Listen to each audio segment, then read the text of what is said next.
पहला, नाम जप में स्वाभाविक प्रीति, राधा राधा राधा राधा राधा राधा, हर समय एक ऐसी लगन, एक ऐसी अगन जो बुझे ना, जो टूटे ना। नाम के प्रति एक विशेष प्रियता। हे भगवान की ऐसी प्रचंड माया है कि रोज नाम महिमा सुनते हैं, पकड़ नहीं पाते हैं, पकड़ नहीं पाते हैं, रोज सुनते हैं। कैसे बड़ा विचित्र खेल है। हम सब सुनते हैं, हम सबको पता है यहां से नाम रूपी धन लेके जाएंगे और कुछ नहीं। उसकी तरफ से कितने हम उदासीन हैं। जो हमारे साथ नहीं जाएगा उसमें कितनी लगन है, जो हमारे साथ जाएगा उसमें कितने हम उदासीन हैं। उदासीन कोई पीड़ा नहीं, नाम के बिना हमारा समय नष्ट हो रहा है। आप सोचो, कोई व्यापारी अगर वो 100 रुपए का घाटा हो जाए तो बर्दाश्त नहीं करता, क्योंकि वो और 100 रुपए प्लस मुनाफा ही चाहेगा। आप नाम के व्यापारी मानव देह प्राप्त करके नाम का व्यापार करने के लिए आए हैं, आपका नाम छूट गया, आप घाटा बर्दाश्त कर लिए, इसका मतलब नाम के प्रति महत्व नहीं है आपका। बहुत विचित्र माया। जब नाम महिमा सुनो तो लगता है आज से केवल नाम ही जप करेंगे। थोड़ी देर के बाद एक ऐसी हवा चली कि भूल गए कि हमने कुछ सोचा भी था नाम के प्रति। लाखों बार नाम की महिमा सुनने पर भी नाम में रति नहीं होती। लेकिन जिसमें भक्ति का प्रादुर्भाव हो गया तो पहला लक्षण है वो नाम में रति कर लेता है। ये भगवान की माया नाम में रति नहीं होने देगी, पक्का। ये भगवान की भक्ति ही नाम में रति होने देती है। लाख समझाओ, नाम में रति नहीं हो सकती। और सब कुछ करने का मन करेगा। नाम सुमिरन का ये निश्चित निश्चित निश्चित भगवत प्राप्ति। अगर आपकी नाम की माला चल रही श्वासों में, बस निहाल हो जाओगे। कुछ पकड़ो या ना पकड़ो, निहाल हो जाओगे। मान लो हमारी बात। अच्छा, शरीर से कार्य करो, उसके लिए तो नहीं कह रहे कि आप पद्मासन लगाकर बैठो, सिद्धासन लगाकर बैठो। शरीर से कार्यरत रहो। मन में नाम चलता है सिद्धों का, साधकों का मन में नाम नहीं चलता। 2-4 बार चलेगा फिर भाग जाएगा मन विषयों में, आप भूल जाएंगे। ये खूब अनुभव की बात कह रहे हैं। इसमें किसी का तर्क काम नहीं करेगा। अनुभव के आगे तर्क काम नहीं करता। पढ़ी लिखी बात पे तर्क काम करता है। सामने मनोनुकूल विषय आया, भजन छूट गया। मनोनुकूल शरीर आया, संबंधी आया, पद आया, छूट गया नाम। जबकि त्रिभुवन की राज्य लक्ष्मी देने पर भी आधे पल के लिए जो प्रभु का विस्मरण ना करे उसे भक्त कहते हैं, उसे भागवत कहते हैं, महाभागवत कहते हैं।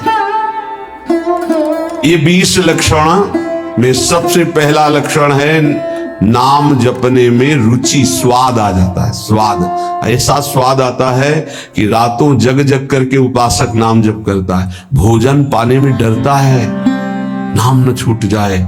मित्रता करने में डरता है, नाम न छूट जाए। सगे सने संबंधियों से बात करने में डरता है, नाम न छूट जाए। बलिहारी है उसके चरणारविंद की, जो ऐसी नाम में स्वाद वृत्ति आ गई है। ये बड़ी विचित्र बात है। गोस्वामी तुलसीदास जी कह रहे हैं, हे हरि कस न हरहु भ्रम भारी। भारी भ्रम पैदा हो गया। लाख बार समझाओ फिर भी भारी भ्रम है। बहुत विचित्र है, बहुत विचित्र। जो जानता नहीं है उससे गलती हो जाए तो बात चलो गलती हो गई। लेकिन अपने लोग तो जानते हैं ना, सत्संग सुनते हैं, सत्संग कहते हैं, फिर गलती के तो चांस नहीं होने चाहिए। लेकिन सत्संग सुनो और सत्संग करो। नाम जब नहीं करोगे ना तो वही करोगे जिसको कहते हो नहीं करना चाहिए। कागज में लिख लो चाहे दिमाग में लिख लो। ये हम छाती की बात कहते हैं, पढ़ी लिखी बात नहीं।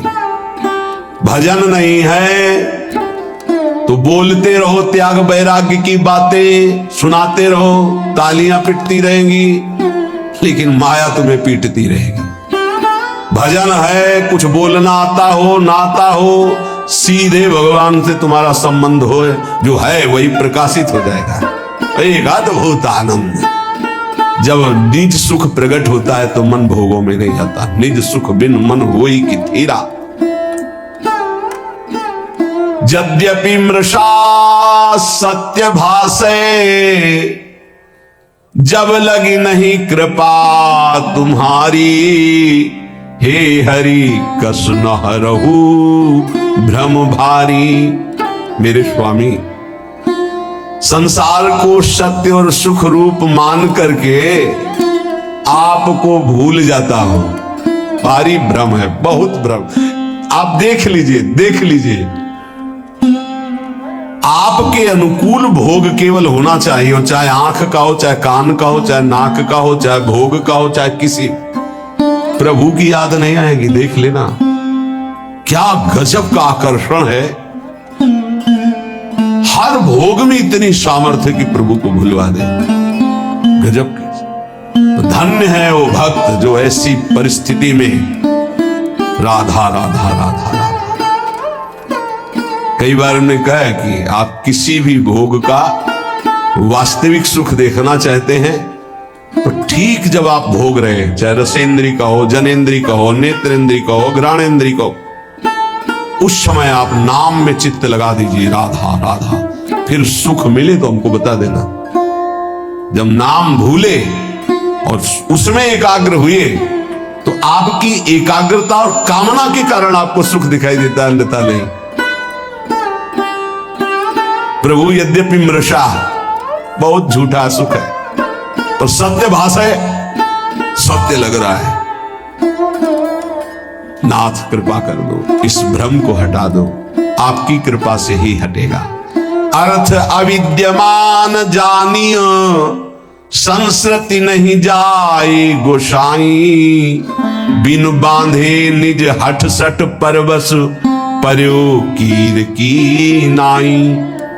प्रभु, यद्यपि यहां जितना कुछ सब मिथ्या है, सत्य है, यहां सब झूठा है। जो पहले था वो अब नहीं, जो अब है वो आगे नहीं रहेगा, खत्म होता जा रहा है।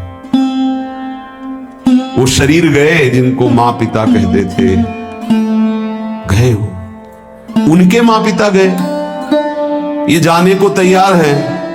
जो जन्मे हैं वो बढ़ के जाने को तैयार है। होश में यहां कोई टिक नहीं रहा है, सब जा रहे हैं, क्रम से जा रहे हैं, समय से जा रहे हैं अपने अपने। लेकिन यहां जो लेने आए हो, कमाने आए हो, जिसे देव दुर्लभ कहा गया है, उससे क्यों उदासीन हो, उसको क्यों नहीं पकड़ रहे। पर हरि, यद्यपि यह सब झूठा है, पर आपकी माया का इतना आकर्षण है कि सत्य भास रहा है। देखो, बैंक में 1 लाख रुपया जमा है, उसका 5 रुपया भी खर्चा नहीं करना है। अगर 5 रुपया मिल जाते तो 1,05,000 रुपया हो गए, 10 और हो गए, 1,15,000। वो जोड़ते अब 2 लाख हो गए, अब 3 लाख हो गए। मरते समय उन्हें 3 लाख का चिंतन हुआ, सांप बन करके उसी घर में बैठे। कितना नाम जप किया, ये खास बात है। पर प्रभु, ये बड़ा भ्रम है, बड़ा भ्रम। छोटे मोटे की बात नहीं करते, जिनको ज्ञान है उनकी बात कर रहे हैं, और तो सब उसी में फंसे। अर्थ कौन सा सुख देता है? संख्या का। ये पकड़ी गई है बात। गिनने का बड़ा सुख होता है, एक बार गिन के फिर दोबारा गिनो तो बड़ा मीठा लगेगा। उनको संख्या का बड़ा आकर्षण है, हर विषय का आकर्षण है। चिंतन, भैया खास बात हमारी पकड़ लो। जगत में जो कुछ तुम्हें सत्य भास रहा है, सुख दे रहा है, उसका कारण तुम्हारा चिंतन है। भगवान ने स्पष्ट कहा, ध्याये तो विषयान पुंसान संगास्ते सुपजायते संगात संजायते कामा। खास बात, अगर विषय चिंतन ना हो, धन चिंतन ना हो, भोग चिंतन ना हो, और फिर आपको तो कोई उसका महत्व नहीं। समलोष्टास्म कांचना, जिनका चिंतन भगवान में रहता है तो माटी का ढेला, सोने का और रुपया सब उनके लिए एक समान रहता है, कोई उसका महत्व नहीं रहता। महत्व न रहते हुए केवल व्यवहार दिखाई देता है, आंतरिक महत्व नहीं होता। प्रभु, मैं ये जानता हूं, अर्थ अविद्यमान जानी, संस्कृति नहीं जाए गोसाई। बिनु बांधे निज हठ सठ परवश, पर्यो कीर की नाई। मैं जानता हूं कि मेरा शरीर भी छूटेगा, धन भी छूट जाएगा। मैं जानता हूं कि पुत्र आदि परिवार के मेरे नहीं है। नहीं, परिचय बताओ, ये 20 साल पहले कहां थे? अगर आपका बहुत घनिष्ठ प्रेम है कि मेरा इकलौता लाडला पुत्र है, तो ये 20 साल पहले कहां था आप बताओ। इसके बाद ये जो कहां जाएगा आप बताओ, कितने दिन रुकेगा आप बताओ? कुछ नहीं, बेमतलब जैसे स्टेशन में कोई आके मिल जाए और बैठ जाए, हाथ मिलाए, चाय पिए तो मुझसे अपनापन कर ले, उसकी गाड़ी आई, चले गए, रोना शुरू कर दे। बोले क्यों? बोले वो हमारा दोस्त पता चला गया। ऐसे जानबूझ के हम फंस रहे हैं। प्रभु जैसे जो तोता है वो जानबूझ करके बन जाता है, कई बार होता है। प्रभु ऐसे जानबूझ करके हम फंस गए। अब ऐसी और भगवान बीच बीच में सब आसक्तियों को हटाने के लिए विरोध करवाते रहते हैं। कटु वचन, प्रतिकूल व्यवहार, पुत्र से, पत्नी से, पति से, सबसे समझ समझ कोई तेरा नहीं। वो चाहे जितना पिटे, वो चाहेगा उन्हीं को। तब लगता है यार कैसी विचित्र माया। ये अब भी नहीं समझ पा रहा कि कोई हमको इससे हटाना चाहता है। जिस राग को नहीं छोड़ सकते थे, हटाना चाहता है। अब बोल राधा राधा, निकल पड़ भगवान की खोज में, तेरा मंगल हो जाएगा। नहीं नहीं, बंदे कीर मरकट की लाई।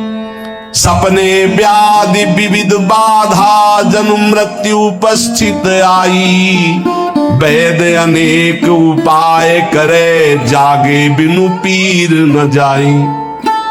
भाई ऐसा है जैसे कोई स्वप्न में देखा कि मेरे पेट में बहुत दर्द हो रहा है, और इतना भयानक दर्द कि बस मरने जा रहे हैं। अब वो चिल्ला रहा है स्वप्न में, पेट दर्द कर रहा है, दवाई दो, और आवाज बाहर निकल रही है। अब बाहर से बड़े बड़े वैद्य बुला करके उसको दवाई पेट में लगाई जाए तो क्या उसका दुख दूर होगा? विचार करके बताना। बोले नहीं, वैद्य अनेक उपाय करे, जागे बिनु पीर। उसको दवाई की जरूरत नहीं। बोले जरूरत क्या? उसे जगा देने की जरूरत। अब ना पेट में दर्द है, ना मृत्यु जैसा कष्ट है, कुछ। थोड़ी देर स्वप्न का नशा रहता है जागने के बाद भी, अच्छा या बुरा का। ऐसे ही ब्रह्मबोध होने के बाद भी, तभी कहा गया ब्रह्मबोध होने के बाद भी बिल्कुल वैसे जैसे साधन पद्धति में रहे वैसे रहना, क्योंकि स्वाप्निक संसार का प्रभाव काफी देर रहता है। जब ब्रह्मबोध स्थिति लंबे समय तक, तब वो स्थिति, जैसे आप जग गए, लगा स्वप्न है लेकिन उसका प्रभाव रहेगा। अच्छा स्वप्न है, स्वप्न में आपकी माँ आई है तो आंसू चलने लगेंगे। बुरा स्वप्न है तो भय लगेगा। हम तो ये कह रहे गोस्वामी जी महाराज कि स्वप्न में देखा इतना बड़ा व्याधि पैदा हो गई कि मृत्यु जनित कष्ट हो रहा है, वैद्य बुला के दवा करवा, उसको कोई फायदा मिलेगा? बोले नहीं। फायदा कैसे मिलेगा? बोले जगा दे बस, न रोग है न कोई पीड़ा है, पीड़ा पूरी महसूस होती। ऐसे ही श्रुति गुरु साधु समृति सम्मत यह दृश्य असत दुखकारी, तेहि बिनु तजे भजे बिनु रघुपति विपति सके कोटारी। ऐसे ही ये जो तुम जागृत में देख रहे हो मायाकृत स्वप्न है, मोह निशा सब सोवनिहारा, देखे स्वप्न अनेक प्रकारा। तो बोले वो वैद्य कौन है? बोले वेद है, शास्त्र है, पुराण है और प्रवचन है। ये सब उस दुख मिटाने की औषधि है, पर सबसे पहले उसे जगाओ, उसको जगाओ। तो जगने का मतलब क्या होगा? बोले दृश्य असत दुखकारी, तेहि बिनु तजे वैराग्य, भजे बिनु रघुपति अनुराग, विपति सके कोटारी। संसार से वैराग्य और प्रभु से अनुराग हुए बिना ये भारी दुख परंपरा, पुनरपि जननम पुनरपि मरणम पुनरपि जननी जठरे शयनम, ये मिटने वाली नहीं। बहुपाय संसार तरन कहां, विमल गिरा श्रुति गावे, तुलसीदास मैं मोर गए बिनु, जीव सुख कबहू न पावे। मैं और मोर तोर तय माया, जब तक मैं मोर तय तोर नहीं जाएगा तब तक कभी सुख की अनुभूति नहीं होगी। ये ऐसा भ्रम फैल गया मैं मोर तय तोर का कि नाम में रति ही नहीं होती। तो पहला लक्षण उपाय है, संसार के जितने भोग हैं सब असत हैं। ये जादू के द्वारा रचे हुए हैं। जादू के द्वारा जब सामान रची जाती है तो होती नहीं है, केवल दिखाई देती है। आप छुओगे तो आपको दिखाई देगी, लेकिन आप उसका भोग नहीं कर सकते। उसमें है नहीं कुछ, वो केवल रचना तुम्हारे नेत्रों को मंत्र शक्ति से बांध करके संकल्प के द्वारा की गई। तो ये संकल्प के द्वारा रचना हुई भाई पूरी सृष्टि की। एको हम बहुश्यामा। यहां केवल परमात्मा तत्व और वो दिखाई नहीं दे रहा, हमें भोग तत्व दिखाई दे रहा है। रसेंद्री का, नाना प्रकार के इंद्रियों का भोग, ये बहुत बड़ा स्वप्न है, बड़ा दीर्घ स्वप्न है। इसको जगाने के लिए संत महात्मा गुरुदेव ये कृपा प्रसाद कर रहे हैं। और जब जग जाओगे तब तुम्हें कोई रोक नहीं पाएगा भगवत प्राप्ति के लिए, क्योंकि पता चल जाएगा झूठा है, कौन सा भोग सत्य है। आप देखो ना कैसी आसक्ति है, 100 बार 1000 बार उसी भोग को भोग लो, फिर भी मन कहता है नहीं, सुख तो वही है, राधा राधा राधा। ये तो कल्याण के लिए है, सुख वहां है। ये स्वाप्निक जो सत्य भाव स्वाप्निक बैठ गया है, ये सत्य बैठ गया है कि पाठ कर लो, नाम जप कर लो, इससे तो कल्याण होगा, लेकिन आनंद जो आएगा वो टीवी में आएगा, गेम खेलने में आएगा, वो इंद्रियों के भोगों में आएगा। ये तो कल्याण के लिए है। और ये पता लिए कि आनंद है तो भगवान में, और दुख है तो दुखालय मसाफ्तम संस। बड़ा विचित्र माया का जाल बिछा हुआ है, जिसने उन्हें बिछाया है वही तुम्हें निकालने के लिए कृपा भी कर रहे, सत्संग मिल रहा है। पहला है नाम जप, बैठा लो। भक्ति का पहला लक्षण है अव्यावृत भजना, अखंड भजन, निरंतर भजन।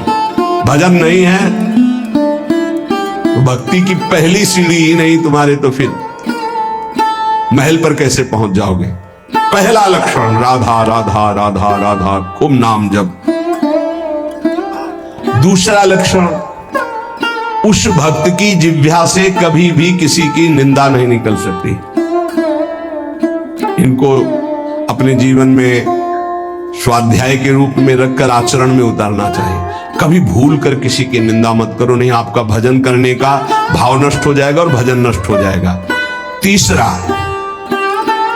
चाहे जितनी अच्छी वस्तु आ जाए, चाहे जितना बड़ा मित्र आ जाए, या कोई भी सांसारिक पद प्रतिष्ठा, कभी हर्षित मत होना। हर्षित हो गए तो भगवान का भजन छूट जाएगा। हर्ष मत करना। ये हर्ष द्वंद्व के अंदर आता है, हर्ष और शोक। बढ़िया कोई गाड़ी आई, कोई सामग्री आई, कोई हर्षित हो गए तो अगला लिखा है फिर आपको शोकित होना पड़े। हर्ष और शोक दोनों भजन को छीन लेते हैं, भजन नहीं होने देते। भगवान की माया के द्वारा प्रेरित होकर के जब आप नाम जप करेंगे, किसी की निंदा नहीं करेंगे, तो आपके सामने ऐसे पदार्थ, वस्तु, व्यक्ति, ऐसे पद आएंगे कि आपको हर्षित कर दे। हर्षित मत होना, प्रसन्न होना, आनंदित होना ये प्रभु से होता है, माया के द्वारा हर्ष होता है। हर्ष शोक भय नहीं मन माही, अस सज्जन मम उर्वस कैसे, लोभी हृदय बसे धनु जैसे। भगवान कहते मेरे भक्त के अंदर हर्ष नहीं होता। हर्ष शोक भय नहीं मन माही। तीसरा ये, भगवान की माया के द्वारा कुछ भी आपके पास भेजा जाए, आप हर्षित नहीं होइएगा। ये ध्यान रखिएगा, ये माया रचित वस्तु से हमें आनंदित नहीं होना। यदि नहीं हुए तो तुम शोकित नहीं होगे जब कोई नष्ट होगा, और जब हर्ष शोक नहीं होगा तो नाम चलेगा। जैसे एकांतिक में कई बार प्रश्न करते हैं कि हमारा पुत्र मर गया, भगवान पर श्रद्धा नहीं रही, हमारा तो भजन ही चौपट हो गया, अब हमारी श्रद्धा नहीं रहेगी। वो हमारा सब काम चौपट हो गया, जब से भजन शुरू किया सब बाधाएं खड़ी हो गई, हमारी श्रद्धा नहीं रही। क्यों? पाप नष्ट हो रहे। भजन शुरू किया, माया ने विघ्न रूप प्रारब्ध को सामने खड़ा कर दिया। अगर चुपचाप सह गए, शोक आ गया है, नाम चल रहा है, चिंता मत करो, शोक आनंद में बदल जाएगा। हर्ष आया है, हर्षित मत हो, नाम जप करो, यही निरंतर आनंद में बदल जाएगा। हर्षित हुए तो शोकित होना पड़ेगा, शोकित हुए तो सब निराशा छा जाएगी, ना प्रभु में आशा रह जाएगी, ना भजन में। चौथा, यदि कभी तुम्हारे सामने ऐसी परिस्थिति है किसी की कि वो बड़े दुख में है और तुम उसका दुख दूर करने में शरीर से, धन से, वस्तु से सक्षम हो, तो तुम्हें कभी उसकी उपेक्षा नहीं करनी चाहिए। ये बात जरूर ध्यान रखें, इससे बहुत लाभ होता है। किसी के दुख को देख करके उपेक्षा ना करें। यदि अपने को अवसर मिला है तो श्री जी का बगीचा है, उसके सामने कोई सावन के समय, ये हो सकता है 18-20 वर्ष के बाद हो, बाहरी कोई संत भगवान वयोवृद्ध आए थे, तो उसी बगीचे के गेट के पास ऐसे जो परिक्रमा का किनारा है पड़े थे और बहुत उनको शौच, वो वृद्ध थे, कोई देख अब कौन यहाँ तो सब परिक्रमा लगा रहे, सब अपने राग रंग में मस्त। सुबह देखा था परिक्रमा करते से, सोचा ऐसे ही, भिक्षा को गए तो दोपहर को देखा ऐसे, फिर भी लगा के आराम कर रहे होंगे। शाम के देखा तो फिर वही, तब लगा शाम के दर्शन करने गए, तब नजदीक गए तो देखा वो बोल नहीं पा रहे थे। एक मित्र संत जो थोड़ा अर्थव्यवस्था वाले थे, उनसे प्रार्थना की, रामकृष्ण मिशन में भर्ती हुए, जो 8-10 दिन हो, तो उनका जो दुलार मिल रहा था ना, वो हृदय में जो आनंद प्रकट का, ऐसा लग रहा था मेरे प्रभु स्पर्श कर रहे हैं।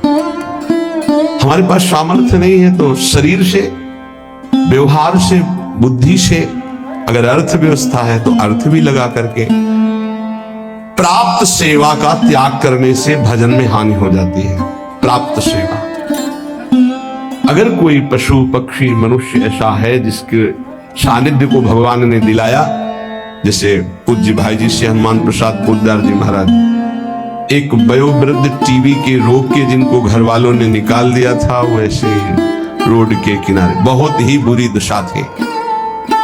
तो किसी भक्त ने बताया कि ऐसा ऐसा कई दिन से देख रहे हैं, बहुत भाई जी नजदीक गए, उनको उठा के लाए, अपने एक कमरे में रखा, जांच करवाई तो टीबी बहुत बढ़ी हुई थी। अच्छा, ये संक्रामक रोग होता है, जैसे थूक आदि, तो सब वो ऐसे दस्ताने और मास्क लगाकर भाई जी ऐसे ड्यूटी बंधी की 2-2 घंटे 3-3 घंटे सब इनकी सेवा में थे।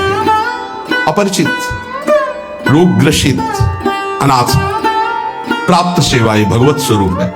भाई जी से कहा, भाई जी संक्रामक रोग होता है, आप मास्क नहीं लगाए, आप सावधान। बोले देखो आप मरीज की सेवा कर रहे हैं, हम भगवान की सेवा कर रहे हैं, हमें कुछ नहीं होने वाला, क्योंकि मैं अपने भगवान की सेवा करूं, आप मरीज की आप जरूर पहनिएगा, क्योंकि आप मरीज की कर रहे हैं, हम श्री भगवान की, हमारे श्री भगवान। बड़े बड़े महापुरुषों से शिक्षा मिलती है, कभी ऐसा अवसर मिले तो जरूर वहां प्रमाद नहीं करना चाहिए कि हमारा क्या नहीं, भगवान उस रूप में आपको कुछ विशेष स्थिति प्रदान करने के लिए सेवा का अवसर दिए।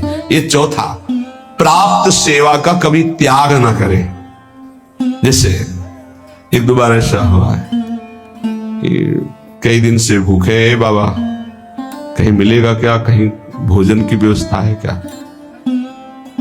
भोजन की कहां व्यवस्था है तो मुझे पता नहीं, लेकिन आइए आप, जो कुछ भोग का श्री जी का 1-1 लड्डू लगा दिए, मिश्री लगा दिए, ऐसे वो रखा, आप इसे पाइए, अभी हम मांग के लाते हैं। हमारी जितनी सेवा में सामर्थ्य है उतना हम आपको, अगर आपके पास भोजन की व्यवस्था है, कोई दुखी है, भूखा है, प्यासा है, आप दे दीजिए। कोई ठंडी में कांप रहा है, आपको लग रहा है कि इसको जरूरत है, वास्तविक वो निरपेक्ष है, अपना शाल, अपना स्वेटर पहन, फिर आप देखिए आपको हृदय में कैसा आनंद, कैसे आपके सुकृत उदय होते हैं। बहुत रहस्य की बात है। प्राप्त सेवा का त्याग करने से श्री जी के भजन में विक्षेप पड़ जाएगा और उपासक का भाव क्षीण हो जाएगा। वो चाहे किसी पशु पक्षी की हो या किसी मनुष्य की, अगर सेवा प्राप्त हो गई है तो उस समय उपेक्षा ना कीजिए, ये तो ऐसे संसार है, सब हो नहीं। आप पूज्य राधा बाबा के पावन चरित्र में अवध धाम कनक बिहारी जी के दर्शन कर ले, रास्ते में गधे के रूप में भगवान ही सब रूपों में। तो बहुत ही घाव कौवा ऐसे जिंदा नोच रहे थे। बाबा ने देखा तो सब, अब बाबा प्राय मौन रहते थे, अपना अचला उतारा, पूरा उड़ा दिया, बस एक ऐसे ऐसे मक्खियां उड़ा रहे। भाई जी को चिंता रहा करती थी, क्योंकि बाबा भावावेश में कभी भी कहीं भी खड़े हो गए, कहीं तो पीछे मुड़ के दे, राधा बाबा कहाँ है, पता नहीं कहाँ है। अब दौड़ भाग हुई तो देखा कि अरुण वस्त्र का जो भगवा वस्त्र है वो उस गधे को उड़ाए हुए वहां पर शेष। तो कहा कनक बिहारी के पट बंद हो जाएंगे इतने, जब तक ये परम धाम नहीं जाएगा तब तक हम कनक बिहारी के दर्शन नहीं करेंगे। अभी जब इतने बड़े महापुरुष का वस्त्र ऊपर पड़ गया और हाथ लग गया, तब भोग कौन सा रह जाएगा। प्रारब्ध क्षय हुआ, शरीर पूरा हुआ, अवध धाम में शरीर पूरा हुआ, वो भगवान को प्राप्त हुआ, क्योंकि महाभागवत बैठे हुए दुलार कर रहे। पशु पक्षी कोई भी, प्राय महान भागवतों में यह दृश्य देखा गया। पांचवा, भारी दुख उपस्थित होने पर भी किसी से सहयोग ना मांगे। भक्त, हमें नहीं मांगना, हमें प्रभु की तरफ देखना। अगर उनकी तरफ से कोई भेजा हुआ है तो मानते हैं कि निमित्त बनाकर प्रभु ने इसको भेजा है, हमारी कोई पर्सनल मांग नहीं, पर्सनल संबंध नहीं। तभी आप भगवत भाव को जान पाएंगे कि कितनी कृपा हम पर है। अपना भारी से भारी समस्या में केवल संबंध प्रभु से रहना चाहिए, किसी अन्य के प्रति हमारा भाव ना जाए। ये अध्यात्म है, इसे ठीक से समझ लीजिए। भारी से भारी दुख उपस्थिति होने पर भी हम किसी से सहयोग ना मांगे, अन्य किसी से। हम उसको जितना निवृत्त कर सकते हैं जो व्यवस्था दी प्रभु ने, नहीं तो हम प्रभु की तरफ देखते हैं। सच्ची मानना, बड़ी से बड़ी व्यवस्था एक क्षण में वो प्रभु कर देते हैं। निमित्त किसी को बना दे, तब आपको लगेगा ये श्री जी के द्वारा किया हुआ विधान है, मेरे द्वारा नहीं। छठा, तुम्हारे पास जो भी वस्तु है, जो भी पद है, जो भी संपत्ति है, वो केवल श्री भगवान के द्वारा दी हुई है, वो श्री भगवान की है, ऐसा भक्त प्रतिपल मानता है। नाथ सकल संपदा तुम्हारी, मैं सेवक समेत सुतनारी। साधन वैराग्य मार्ग में जो तपस्या है, जो भजन है, जो ज्ञान है, जो वैराग्य है, जो प्रेम है, जो भी, वो प्रभु के द्वारा प्रदत्त है। इसलिए कभी उसका अभिमान न करे, न बाहरी पद प्रतिष्ठा संपत्ति का, न आंतरिक तप समाधि आदि तक का। सातवां, कोई भी प्राणी कितना भी तुम्हारे प्रति, वही जो अभी वृंदावन महिमामृत में सुना, कितना भी अपमान करे, निंदा करे, अपराध करे, चुप रहना, सहन कर जाना, कुछ मत बोलना। उसकी तो तुम्हारी क्षमा ही जाकर के बुद्धि ठीक कर देगी। दंड से ज्यादा क्षमा में बल होता है, ध्यान रखना। भगवान शिव कह रहे हैं, अपने कर्म जाए अपकारी, उमा क्षमा साप होते भारी। यदि आपने क्षमा कर दिया तो आपका आनंद बढ़ेगा, और वो क्षमा उसके लिए सांप से भी अधिक दंड जाकर के देगी। हमें ऐसी भी भावना नहीं करनी, हमें हृदय से क्षमा करना है।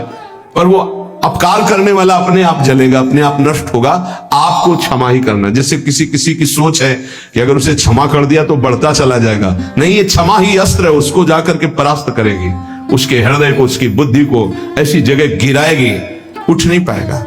उमा क्षमा साप उते भारी, सांप से भी, दंड से भी ज्यादा उसका वो क्षमा हिसाब कर देगी। आपकी तरफ से क्षमा होना चाहिए।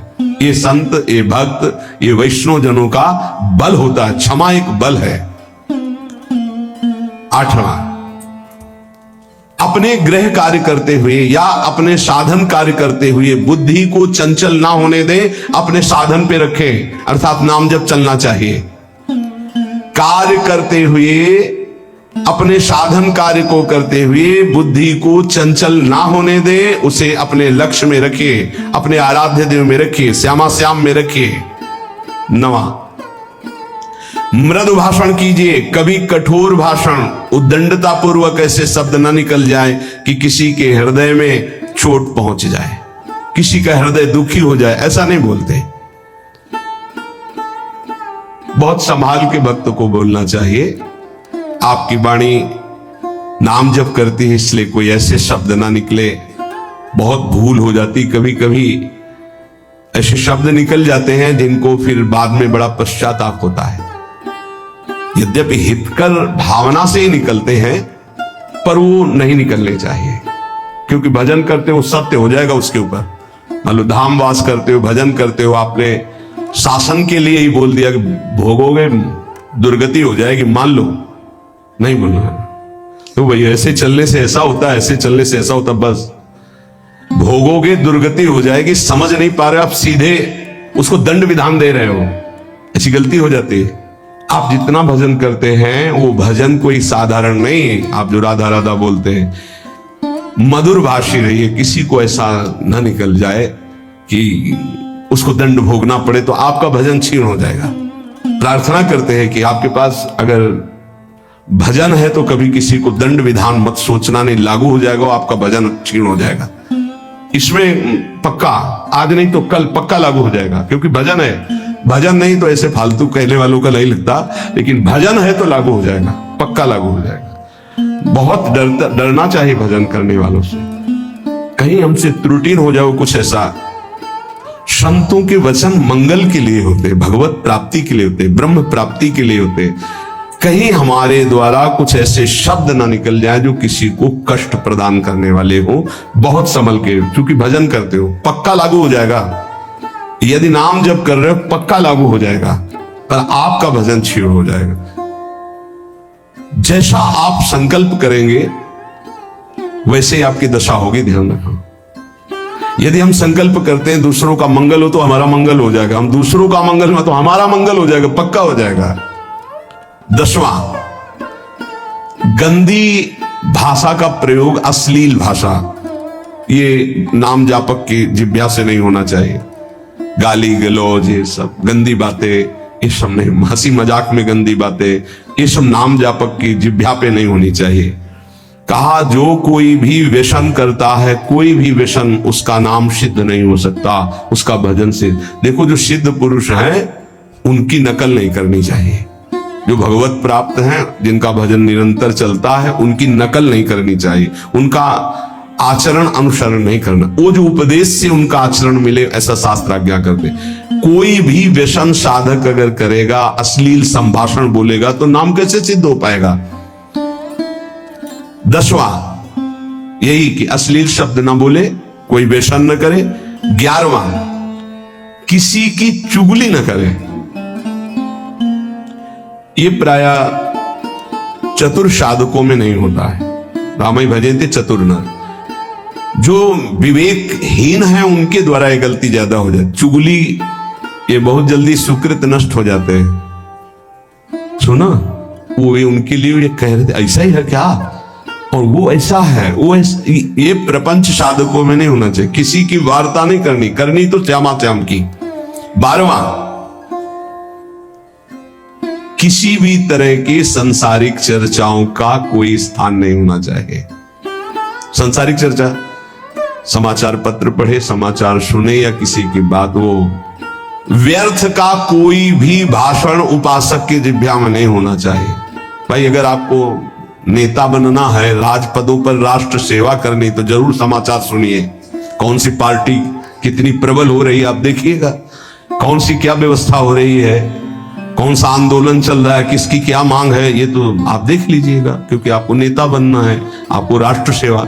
और यदि आपको भगवान की प्राप्ति करनी है तो समाचार पत्र, समाचार आदि यदि सुनोगे तो 24 घंटे की खुराक मन इकट्ठा कर लेगा, और वो उसी तरह के चिंतन में आपको फंसा देगा। और जो चिंतन होता बोले बिना रह नहीं जाता। पुण्यात्मा का, महात्मा का लक्षण है, कितना नाम जमा किया, बोला राधा, अब इसकी कौन सी कीमत है। ये बात तो कहा समझ में आएगा, वो बात तो समझ में आएगा। इसीलिए यहां कह रहे ये व्यर्थ की संभाषण सुनना, व्यर्थ की भाषण की वृत्ति रखना। समाचार पत्र, दुनिया में क्या हो रहा है, भगवान की प्राप्ति में सबसे ज्यादा बाधक ये है, ध्यान रखना।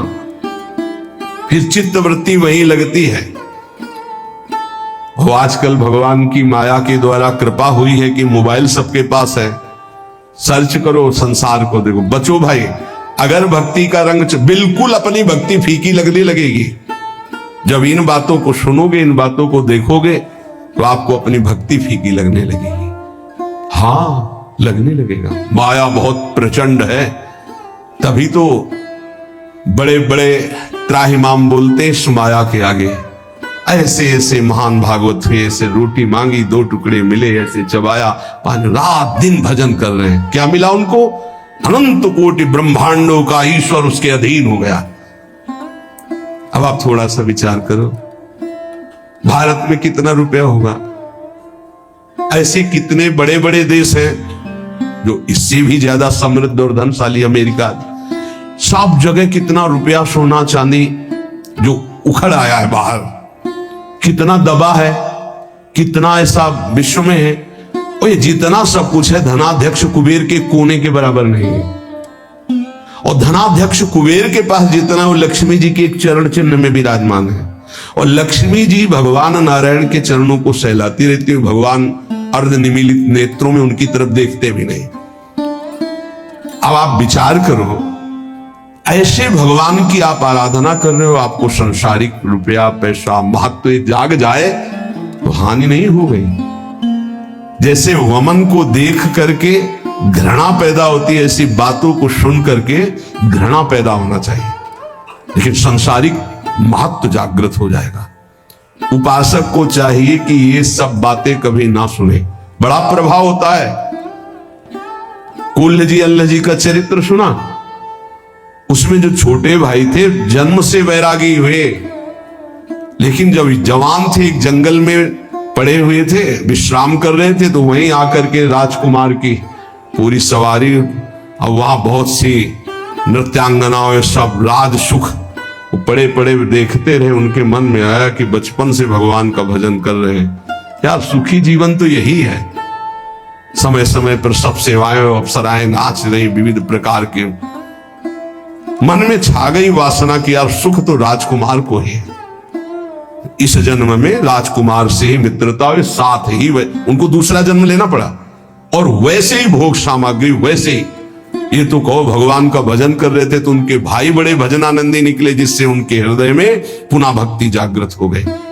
एक भी बात अगर तुम्हारे हृदय में वासनात्मक रहेगी तो कुछ नहीं बनने वाला। वो वासना जब तक तुम्हारी पूरी नहीं होगी, आगे ना भजन बढ़ेगा ना भगवत प्राप्ति होगी। कह रहे हैं अनपायनी भक्ति दो, विभीषण जी कह रहे हैं, बोले नहीं पहले लंकाधिपति बनो, क्योंकि पहले तुम हृदय में उर्कच प्रथम वासना रही। ए भाई कुछ नहीं है, कुछ नहीं है। इतना रुपया, इतना सब कुछ, कुबेर के खजाने के कोने, कुबेर भगवान के बहुत छोटे सेवक हैं, कुछ नहीं, ये मायाकृत है। अंदर से अगर ये सब गणनाएं, ये सब सुनना, ये सब बोलना, ये सब चर्चा, तो आप भगवत विमुख हो जाएंगे, इसका महत्व जागृत हो जाएगा। 13वां, किसी से किसी भी चालबाजी से धन का अपहरण करने की कोशिश न करें। ये ले जाओ, दूसरा छू लेगा तो काम नहीं करेगा, देख ना पावे ऐसी जगह रखना, वो कहीं ना कहीं तो रखेगा, काम नहीं बना, किसी ने छुआ होगा, पक्का वो मंत्र था ऐसा ना, किसी ने छुआ होगा। ऐसी ऐसी चालबाजियां, ऐसे ऐसे, तो यहां जो इशारा कर रहे हैं उड़िया बाबा कि साधक हो करके किसी भी तरह की ऐसी कोई धन अपहरण करने की बातें न की जाएं। 14, कोई भी भगवत विमुख कार्य ना किया जाए जिससे हमारा भजन छूट जाए, ऐसे कार्यों का कोई अनुष्ठान न ले। बहुत से ऐसे कार्य होते हैं जो धर्मार्थ दिखाई देते हैं लेकिन उनमें भजन छूट जाता है, तो विरत बहुकर्मा। 15, हित मित पथ्य मेद, ऐसा भोजन करें। 15वां भोजन हित, हित का तात्पर्य है जो शरीर और भजन के लिए हितकर हो, शरीर और भजन के लिए। देखो ये जो गरम मसाले आते हैं, स्वाद तो भले आपको अच्छा लगता हो लेकिन आपके शरीर और भजन के लिए हितकर नहीं है। जो जैसे नहीं सब्जियों में डालते हैं, क्योंकि उसमें कुछ ऐसे होते हैं जिनमें वो सब पड़ा होता है, जो निषेध है सात्विक वृत्तियों का, पर बनता स्वादिष्ट उन्हीं से। हल्दी धनिया नमक और छौंक लगा दो, पूरा सात्विक भोजन। हल्दी पीस लो अपने घर में, धनिया पीस लो नमक से, तो आपको स्वाद नहीं मिलेगा लेकिन स्वास्थ्य ठीक रहेगा, तो आपका भजन होगा। वो हितकर नहीं है आपके, वो स्वाद तो जरूर बना देगा लेकिन भजन नहीं बनाएगा। पहला है भोजन हित, आपका भजन बने तो आपका स्वास्थ्य ठीक रहे। कुछ ऐसी पदार्थ पड़ते हैं जिनसे एसिडिटी बने, जलन पैदा है, खट्टी डकार, भजन में मन लगेगा, थोड़ी थोड़ी देर में वो जलन कर। मित थोड़ा, भोजन थोड़ा बहुत रहस्य है, ये अध्यात्म शक्ति को बढ़ाता है। अधिक भोजन में हमारी अध्यात्म शक्ति पचाने में लग जाती, भजन नहीं होता। भोजन पर बहुत ध्यान देने की बात है। हित और मित, मित माने थोड़ा, अल्पाहार, और पथ्य जो रोग प्रदान करने वाला न हो, जैसे आप बैंगन है, बहुत सी ऐसी बादी करने वाली वस्तुएं हैं, वो लिप लिप लिप लिप होती, घुइयां कहते हैं, क्या कहते हैं उसे? हाँ, अरबी तो आप गांव में घुइयां कहते हैं यार, अरबी फारसी वो रहते। ये सब चीजें जैसे स्वाद के लिए उड़द की दाल, ये बहुत से ऐसे पदार्थ हैं जो आपको वायु रोग से ग्रसित करेंगे, कब्ज बनाएंगे, भजन में रुचि नहीं होगी। और मेध्य पवित्र भोजन, भगवत प्रसाद रूप जो प्रभु को अर्पित किया। हित मित पथ्य और मेध्य बुद्धिवर्धक पवित्र भोजन। हित भजन बढ़ाने वाला, स्वास्थ्य पुष्ट करने वाला। देखो हर चीज सात्विक थोड़ा अधिक होने पर राजसिक हो जाती है और पूरा अधिक होने पर तामसिक हो जाती है। जैसे दूध, दही, घी, खीर आदि, जैसे ये सात्विक है तो कितना, आगे लिखा मित थोड़ा। सात्विक आहार भी थोड़ा ज्यादा हुआ तो रजोगुणी हो जाएगा, कामादि की इच्छा पैदा कर देगा, और अधिक हो गया तो तमोगुणी, निद्रा, आलस्य, प्रमादोत्थम, तत्तामस मुदातम। सात्विक आहार, फिर तामसिक आहार की बात क्या?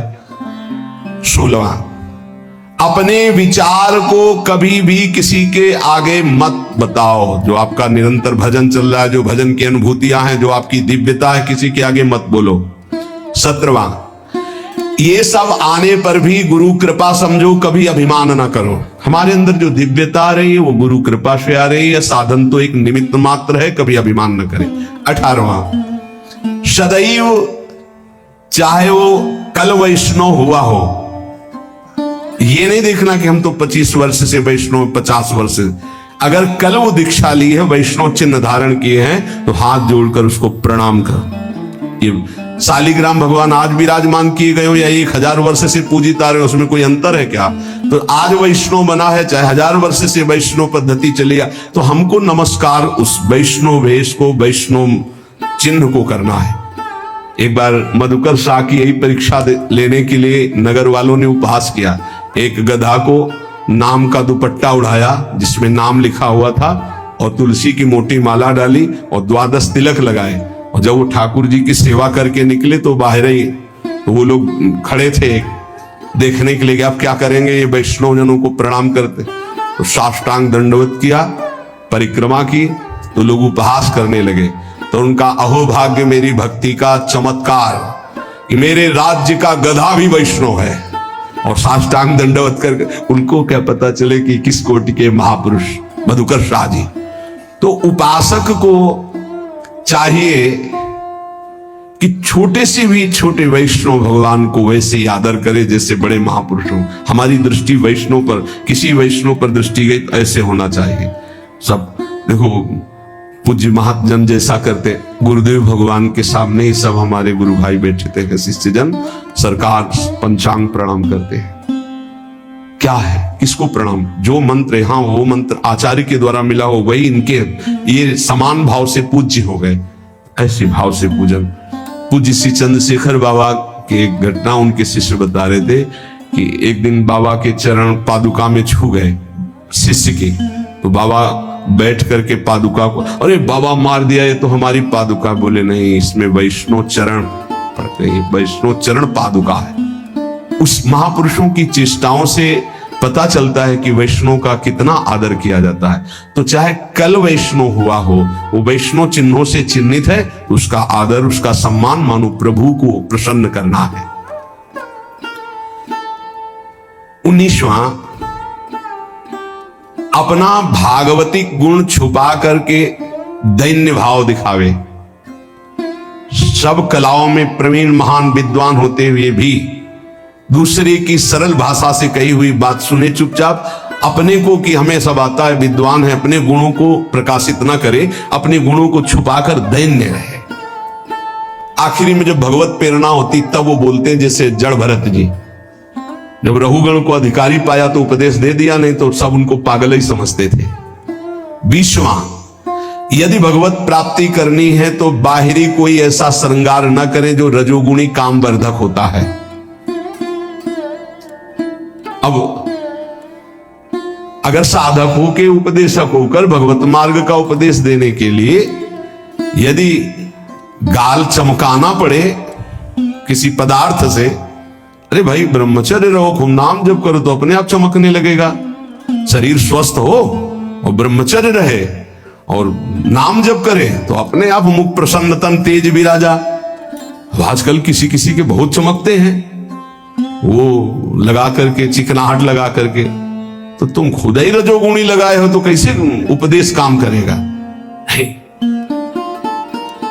श्रृंगारिक बनावटी शरीर की महिमा तुम्हारे अंदर बैठी है तो तुम सच्चिदानंद की जागृति कर दोगे उपदेश से या सुन करके?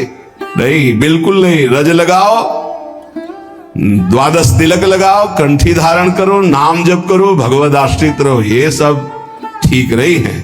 बाहरी श्रृंगार करना, अब जैसे कि हम गोपी हैं या हम सखी हैं तो भाव बनाने से गोपी सखी हो जाएगा क्या? एक एक बाल उखड़वा लिया यहां का, वैसे कि हम सखी श्री कृष्ण से मोहित हो जाएंगे?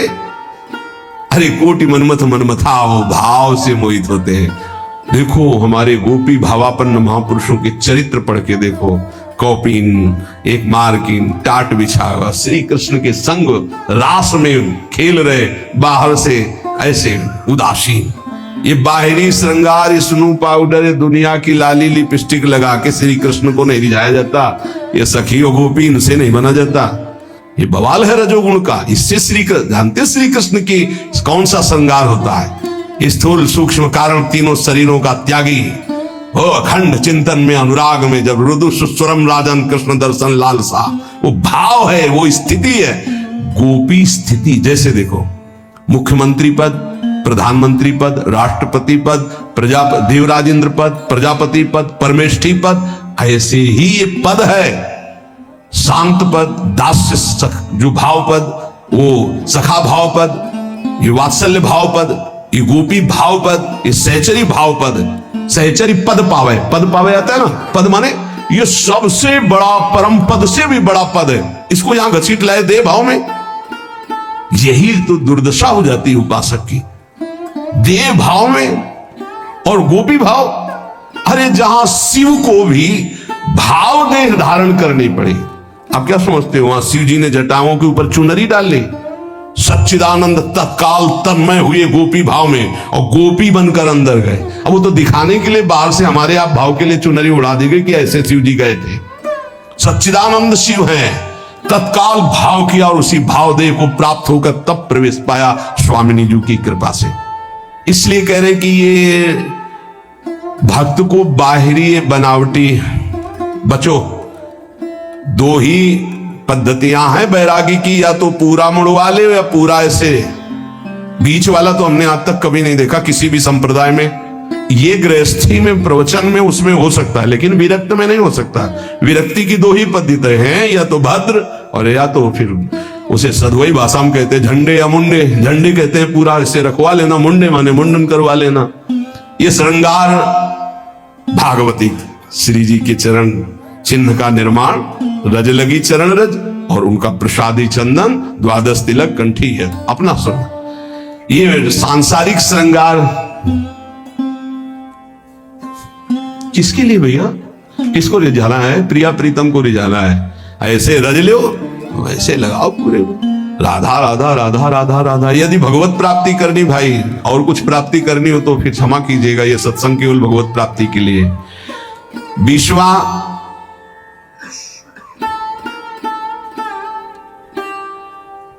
निष्पक्ष होकर के पूरा जीवन व्यतीत कर दो, किसी को अपना स्वीकार न करो। निरपेक्ष, निष्पक्ष, कोई अपनाने किसी की अपेक्षा नहीं, वो श्री भगवान को प्राप्त कर लेता है।